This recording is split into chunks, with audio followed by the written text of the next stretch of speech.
There is a kind of half-assed liberal idea that while colonialism wasn't great, at least Britain gave India the trains. And maybe that's something they should be thankful for. After all, trains are pretty useful, especially in the 7th largest country on Earth. So, colonialism, maybe not all that bad? Unfortunately, Britain also stole $45 trillion from India, all the while exploiting religious divisions between the Hindu and Muslim communities and further turning them against each other. And those beloved railways, they became the sites of mass slaughter while Britain sat back and watched. Empires of Dirt, a show about Europeans getting rich at the expense of everyone else.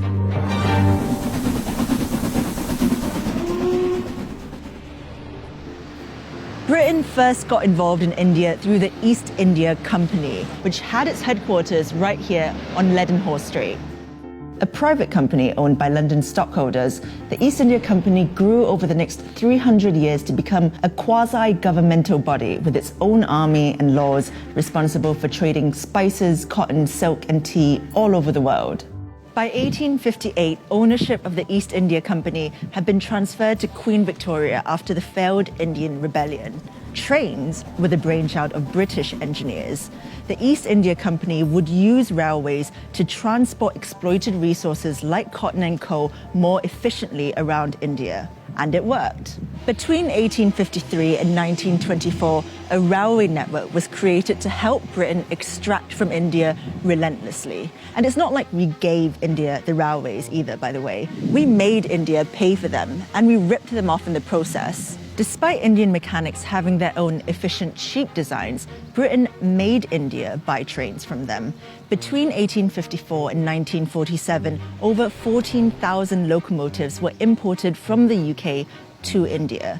Initially, Indians weren't even allowed to work on the trains. They were staffed entirely by white people, from the board directors to the ticket collectors.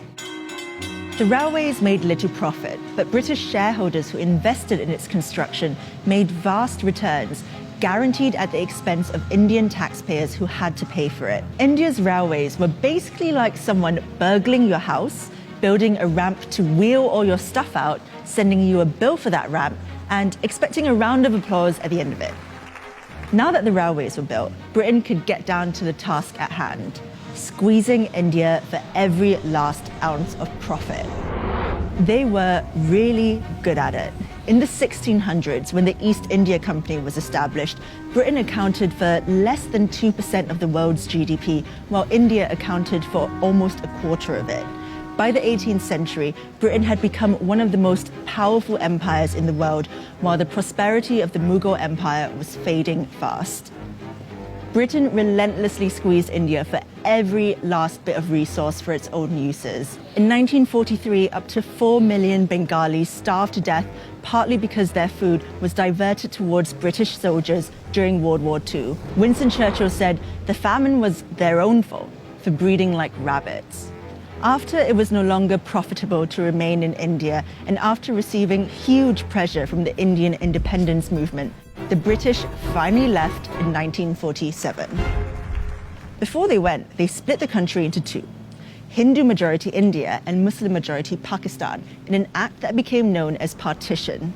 But in their haste to get out of the country, British diplomats arranged a shoddy partition agreement that ignored the fact there would be inter-religious conflict. Cyril Radcliffe, the British lawyer assigned to draw the borders of Pakistan and India, was given 40 days to do it. After partition, millions of Muslims trekked to Pakistan and what is now known as Bangladesh, while Indians and Sikhs headed the other way. Violence between Pakistan and India ensued. Within a year of the British leaving, 15 million people were displaced, and between 1 and 2 million people were dead. Trains became the sites for mass murder during the migration.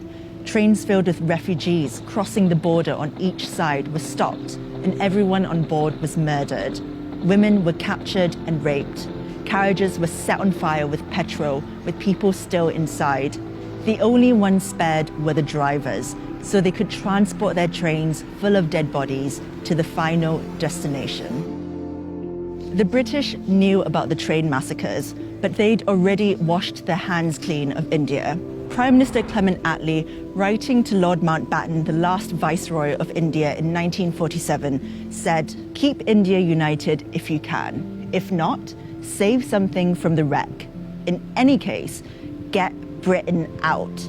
Despite all this, the 4 million starved to death, the careless partition, the $45 trillion they stole from the Indian people, many don't think that the British did anything wrong in India. A YouGov poll in 2014 found that 59% of respondents thought the British Empire was something to be proud of, and only 19% were ashamed of its misdeeds.